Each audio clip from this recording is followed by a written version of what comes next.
Meenakshi Academy of Higher Education and Research. Admissions open. Apply online. Cookery சேனலை பார்த்து யார் வேணாலும் சமையல் பண்ணலாம். ஆனா சுவையான சமையல் பண்றது எப்படி? நான் இதயம் நல்லெண்ணெயில சமையல் பண்றேன். ஆஹா ஓஹோன்னு பாராட்டுறாங்க. நீங்களும் இதயம் நல்லெண்ணெயில சமையல் பண்ணுங்க, பாராட்ட வாங்குங்க. தினம் தோறும் வாங்குவே இதயம்.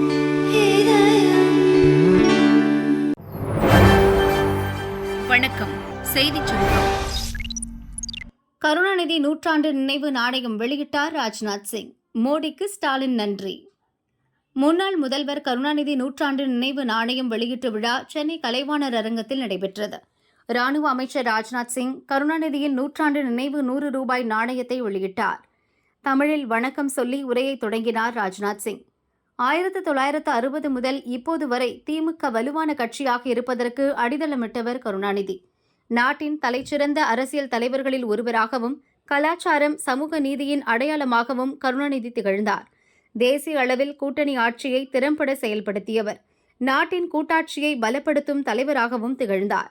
மகளிர் சுய உதவிக்குழு தொடங்கிய பெருமைக்குரியவர். மகளிர் மேம்பாடு, விளிம்பு நிலை மக்கள் நலனுக்கான திட்டங்களை தந்தவர். மக்கள் குறைகளை கேட்க மனுநீதி திட்டத்தை கொண்டு வந்தவர்.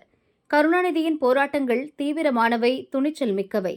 தமிழ் இலக்கியம், சினிமா துறையிலும் தனி முத்திரை பதித்தவர். இந்தியாவின் வளர்ச்சிக்கு வித்திடும் தமிழகத்திற்காக பாடுபட்டவர். நமது திட்டங்கள் கட்சி கொள்கைகளை கடந்து நாட்டின் வளர்ச்சிக்கானதாக இருக்க வேண்டும் என்று ராஜ்நாத் சிங் கூறினார். முன்னாடி வாங்க அண்ணாமலை, பக்கத்தில் நிற்க வைத்த ஸ்டாலின். முன்னாள் முதல்வர் கருணாநிதி நூற்றாண்டு நினைவு நாணயம் வெளியீட்டு விழாவில் பங்கேற்க சென்னை வந்த ராணுவ அமைச்சர் ராஜ்நாத் சிங் கருணாநிதி சமாதியில் மரியாதை செலுத்தினார். அப்போது கனிமொழி எம்பி மத்திய அமைச்சர் முருகனுக்கு பின்னால் நின்று கொண்டிருந்த பாரதிய ஜனதா மாநில தலைவர் அண்ணாமலையை முதல்வர் ஸ்டாலின் முன்னால் வந்து நிற்குமாறு அழைத்தார். அவரும் 2 அடி முன்னே வந்து நிற்க, இன்னும் முன்னாடி வாங்க என்று ஸ்டாலின் அழைத்து பக்கத்தில் நிற்க வைத்தார்.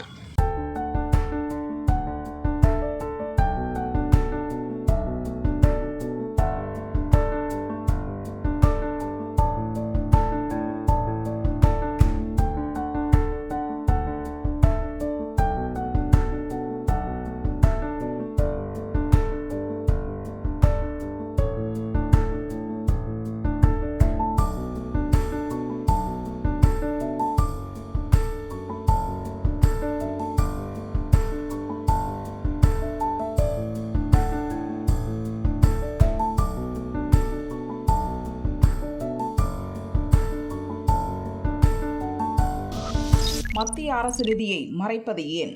காஞ்சிபுரம் மாவட்டம் ஸ்ரீபெரும்புதூர் அருகே வல்லம் வடகால் கிராமத்தில் தொழிற்சாலைகளில் பணிபுரியும் பெண்களுக்காக கட்டப்பட்டுள்ள சிப்காட் விடுதிகள் கட்டடத்தை முதல்வர் ஸ்டாலின் நேற்று திறந்து வைத்தார். சிப்காட், ஃபாக்கான் நிறுவனங்களுக்கு நன்றி கூறி ஸ்டாலின் ட்வீட் செய்திருந்தார். இது தொடர்பாக பாரதிய ஜனதா மாநில தலைவர் அண்ணாமலை வெளியிட்டுள்ள அறிக்கை. மலிவு விலையில் வாடகை வீடுகள் திட்டம் பிரதமரின் ஆவாஸ் யோஜனா நகர்ப்புற திட்டத்தில் கடந்த 2020 தொடங்கப்பட்டது. இத்திட்டத்தில் தமிழகத்தில் வீடுகள் கட்டுவதற்காக பிரதமர் மோடி 2021 5 திட்டங்களுக்கு ஒப்புதல் அளித்தார். அதில் ஸ்ரீபெரும்புதூர் மற்றும் சென்னையில் உள்ள வீட்டு திட்டங்களும் அடங்கும். காஞ்சிபுரம் வல்லம் வடகாலில் 707 கோடி ரூபாய் செலவில் கட்டப்பட்டுள்ள தங்கும் விடுதிகள் திட்டத்தில் மத்திய அரசின் மானியம் 37 கோடியே 44 லட்சம் ரூபாய். SBI வங்கி 498 கோடி ரூபாய் கடன் தந்துள்ளது. இதெல்லாம் தெரிந்திருந்தும் தமிழக முதல்வர் ஸ்டாலின் இது பற்றி தமிழக மக்களிடம் சொல்லாமல் எப்போதும் போல வேண்டுமென்றே மறைத்துள்ளார் என்று அண்ணாமலை கூறியுள்ளார். சீமான், விஜய் சிக்க போறாங்களா? அதிமுக ஆடும் பவர் பிளே ஆட்டம். 2021 சட்டசபை தேர்தலை அதிமுக வலுவான கூட்டணியுடன் எதிர்கொண்டாலும் வெற்றி பெற முடியவில்லை. திமுக வெற்றி பெற்று ஆட்சியை பிடித்தது. அதன்பின் நடந்த உள்ளாட்சி தேர்தல், சட்டசபை இடைத்தேர்தல், லோக்சபா தேர்தல் என தொடர்ந்து திமுக கூட்டணியிடம் அதிமுக தோற்றது. சமீபத்தில் நடந்த லோக்சபா தேர்தலில் பல இடங்களில் அதிமுக 3ஆம் இடத்துக்கு தள்ளப்பட்டது. சில இடங்களில் டெபாசிட்டும் இழந்தது. இதனால் கட்சியின் எதிர்காலம் என்னவாகுமோ என்ற கவலை அதிமுகவினரை தொற்றிக்கொண்டது. இதனால் 2ஆம் கட்ட தலைவர்கள் சிலர் பன்னீர்செல்வம், சசிகலா, தினகரனுக்கு ஆதரவான நிலைப்பாட்டை எடுத்தனர். ஆனால் அவர்களை கட்சியில் சேர்க்க வாய்ப்பே இல்லை என பழனிசாமி திட்டவட்டமாக கூறிவிட்டார். இருந்தாலும் கட்சியின் நலன் கருதி அவர்கள் சொன்ன ஆலோசனைகள் பழனிசாமியை யோசிக்க வைத்துள்ளது. திமுக சமீப காலங்களில் கூட்டணி பலத்தால் வெற்றி பெற்று வருகிறது. அதிகபட்சமாக 53%, குறைந்தபட்சமாக 46% ஓட்டுகளை திமுக கூட்டணி பெற்றுள்ளது. திமுக கூட்டணியை வெல்ல வேண்டுமென்றால் அவர்களது ஓட்டு சதவீதத்தை குறைக்க வேண்டும். அது முடியவில்லை என்றால் திமுக கூட்டணி ஓட்டு சதவீதத்தை தாண்டி அதிமுக அதிக ஓட்டுகள் பெற வேண்டும். இப்போது இருக்கும் சூழலில் அதிமுகவால் தனித்து இதை செய்ய முடியாது. திமுகவை எதிர்த்து தமிழகத்தில் வலுவான கூட்டணி இல்லை. அதிமுக கூட்டணி, பாஜக கூட்டணி, நாம் தமிழர் என ஓட்டுகள் பிரிந்து செல்கிறது. திமுக கூட்டணியை வெல்ல வேண்டுமென்றால் அவர்களுக்கு எதிராக வரும் ஓட்டுகள் ஒன்றுபட வேண்டும். நடிகர் விஜயின் தமிழக வெற்றிக் கழகம் தனித்து போட்டியிட்டு திமுக எதிர்ப்பு ஓட்டுகளை பிரித்தால் மீண்டும் திமுக கூட்டணியை வெற்றி பெறும். ஒருவேளை அக்கட்சி அதிமுக ஓட்டுகளை பிரித்தால் அது அதிமுகவுக்கு இன்னும் பலவீனமாகும்.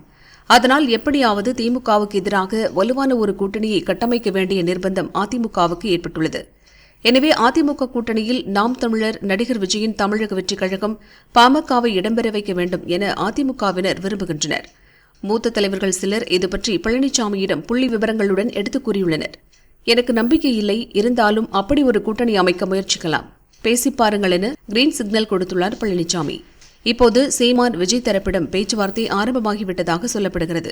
பேச்சுவார்த்தையில் முன்னேற்றம் ஏற்பட்டால் அடுத்தடுத்த அரசியல் நகர்வுகளை இதே இலக்கில் கொண்டு செல்லவும் பழனிசாமி சம்மதித்துள்ளார். சிவ்தாஸ் மீனா மாற்றம். 50வது தலைமை செயலர் யார்? தமிழக தலைமைச் செயலாளர் சிவ்தாஸ் மீனா ரியல் எஸ்டேட் ஒழுங்குமுறை ஆணைய தலைவராக நியமனம் செய்யப்பட்டுள்ளார். ராஜஸ்தான் மாநிலத்தைச் சேர்ந்த சிவ்தாஸ் மீனா என்ஜினியரிங் பட்டம் பெற்றவர். 1989ஆம் ஆண்டு ஐஏஎஸ் தேர்ச்சி பெற்று தமிழக கேடரில் ஐஏஎஸ் அதிகாரியாக சிவ்தாஸ் மீனா பணியில் சேர்ந்தார். காஞ்சிபுரம் உதவி கலெக்டராக பணியை தொடங்கிய சிவ்தாஸ் மீனா கோவில்பட்டி உதவி கலெக்டர், வேலூர் கூடுதல் கலெக்டர், மாவட்ட கலெக்டர் என அடுத்தடுத்து பொறுப்புகளை வகித்தார். மேலும் தமிழகத்தில் ஊரக வளர்ச்சித்துறை, நில நிர்வாகத்துறை, போக்குவரத்து துறை என பல்வேறு துறைகளில் பணியாற்றிய அனுபவம் கொண்டவர். முன்னதாக தலைமை செயலராக இருந்த இறையன்பு ஓய்வு பெற்றதை அடுத்து தமிழகத்தின் 49வது தலைமை செயலராக கடந்த ஆண்டு ஜூன் 30இல் பொறுப்பேற்றார். இவரின் பதவிக்காலம் அக்டோபரில் முடிவடைய உள்ளது. இந்நிலையில் சிவ்தாஸ் மீனா ரியல் எஸ்டேட் ஒழுங்குமுறை ஆணைய தலைவராக நியமனம் செய்யப்பட்டுள்ளார். இதனை அடுத்து தமிழகத்தின் 50வது தலைமைச் செயலாளராக முதல்வரின் முதல் தனிச் செயலாளர் முருகானந்தம் நியமிக்கப்பட உள்ளதாக தகவல் வெளியாகியுள்ளது. எந்த வழியை தேர்ந்தெடுக்கப் போகிறார் சம்பை சோரன்? முன்னிருக்கும் 3 வழிகள். ஜார்க்கண்ட் முதல்வர் ஹேமந்த் சோரன் நில மோசடி வழக்கில் சிறை சென்ற போது மூத்த அமைச்சர் சம்பை சோரனை முதல்வர் பதவியில் அமர்த்திவிட்டு சென்றார். 6 மாதங்களில் ஜாமீனில் வெளியே வந்த ஹேமந்த் முதல்வர் பதவியிலிருந்து சம்பை சோரனை இறக்கிவிட்டு மீண்டும் முதல்வரானார். முதல்வர் பதவி பறித்ததால் சம்பை அதிருப்தி அடைந்தார். அவரை பாரதிய ஜனதாவுக்கு இழுக்கும் முயற்சி நடப்பதாகவும் அதற்கு சம்பையும் ஓகே சொல்லிவிட்டதாகவும் தகவல் பரவியது. இச்சூழலில் சில எம்எல்ஏக்களுடன் சம்பை சோரன் டெல்லிக்கு வந்ததால் பாரதிய ஜனதாவில் சேரப்போவதாக யூகங்கள் எகிரின. ஆனால் சொந்த விஷயமாக டெல்லி வந்ததாக கூறினார் சம்பை. ஜார்க்கண்ட் முக்தி மோர்ச்சா கட்சி தலைமை மீதான தமது அதிருப்தியை எக்ஸ் பக்கத்தில் சம்பை சோரன் பகிர்ந்துள்ளார். அதில் கடந்த ஜூன் 30ஆம் தேதி முதல்வராக இருந்தபோது ஒரு நிகழ்ச்சியில் பங்கேற்பதாக இருந்தது. ஆனால் அதை ரத்து செய்தனர். ஜூலை 3இல் ஜார்க்கண்ட் முக்தி மோர்ச்சா எம்எல்ஏக்கள் மற்றும் இந்தியா கூட்டணி தலைவர்கள் கூட்டம் நடந்தது. அதில் என்னை பங்கேற்க வேண்டாம் என கூறிவிட்டனர். ஒரு முதல்வரின் நிகழ்ச்சியை இன்னொருவர் ரத்து செய்வதை விட அவமானகரமானது வேறு இருக்க முடியுமா? நான் மனதளவில் உடைந்து விட்டேன். என்ன செய்வதென தெரியவில்லை. 2 நாள் அமைதியாக சுய பரிசோதனை செய்தேன். என் தவறுகளை தேடினேன். அதிகார பேராசை எனக்கு கொஞ்சம் கூட இல்லை. ஆனால் என் சுயமரியாதை பாதிக்கப்பட்டது. சொந்த மக்களால் காயப்படுத்தப்பட்டேன். அதை எங்கே வெளிப்படுத்துவது என எனக்கு தெரியவில்லை. அவமதிப்புகளுக்கு பிறகு நான் மாற்று வழிகளை தேட வேண்டிய கட்டாயத்துக்கு உள்ளானேன். முதல்வர் பதவியிலிருந்து வெளியேறிய பிறகு என் முன் 3 வழிகள் இருக்கின்றன. 1. அரசியல் ஓய்வு பெறுவது. 2வது தனி அமைப்பை உருவாக்குவது. 3வது என்னுடைய வழியில் எனக்கு ஒரு ஆதரவு கிடைத்தால் அவருடன் சேர்ந்து அரசியலை தொடர்வது. ஜார்க்கண்ட் சட்டசபை தேர்தல் அறிவிக்கும் வரை என்னுடைய இந்த 3 விருப்பங்களும் அப்படியே இருக்கும் என சம்பை சோரன் கூறினார். பாம்பு வச்சிருக்கேன், வெடிக்க போகுது. சென்னை மாலுக்கு வந்த மிரட்டல். சென்னை ஏர்போர்ட், தனியார் பள்ளிகள், ஷாப்பிங் மால்கள் மற்றும் அரசு அலுவலகங்களுக்கு இமெயில் மூலமாக கடந்த 6 மாதங்களாக மர்ம நபர்கள் வெடிகுண்டு மிரட்டல் விடுத்து பீதியை ஏற்படுத்தி வருகின்றனர். இந்நிலையில் நேற்று இந்தியா முழுவதும் 30 ஷாப்பிங் மால்களுக்கு இமெயில் மூலம் வெடிகுண்டு மிரட்டல் விடுக்கப்பட்டது. சென்னை அண்ணா நகரில் உள்ள தனியார் ஷாப்பிங் மாலுக்கும் வெடிகுண்டு மிரட்டல் வந்தது. ராஜஸ்தான் மாநிலம் ஜெய்ப்பூரில் உள்ள மருத்துவமனைகளுக்கும் வெடிகுண்டு மிரட்டல் வந்தது. அதில் நோயாளிகளின் படுக்கைக்கு அடியிலும் கழிப்பறைகளிலும் வெடிகுண்டு வைத்துள்ளேன். இதன் பின்னணியில் சிங்கன் கல்டிஸ்ட் என்ற பயங்கரவாத அமைப்பு உள்ளது என்று கூறப்பட்டுள்ளது. மற்றொரு இமெயிலில் நான் வாழ்க்கையை வெறுத்துவிட்டேன். நீங்கள் யாரும் தப்ப முடியாது. ஒவ்வொருவரும் கொல்லப்படுவீர்கள். அதற்காக வெடிகுண்டு வைத்துள்ளேன். இதன் பின்னணியில் பைஜ் மற்றும் நோரா என்ற அமைப்பு உள்ளது என கூறப்பட்டுள்ளது.